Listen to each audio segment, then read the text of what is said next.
మాట్లాడతాను. నాగమణి గారు ఒక నిమిషం టైం ఇవ్వండి.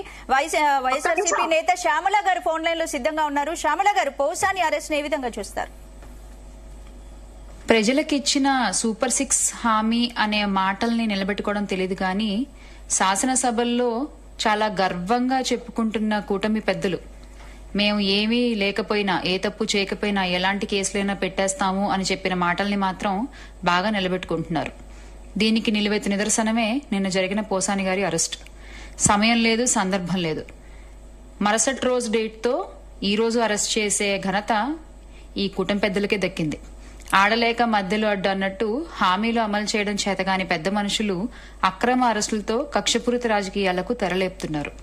శివరాత్రి పూట ఇంటిపై దాడి చేసి పోసాని గారిని అక్రమ అరెస్టు చేయడం కూటమి ప్రభుత్వం అరాచకానికి నిలువెత్తు నిదర్శనం.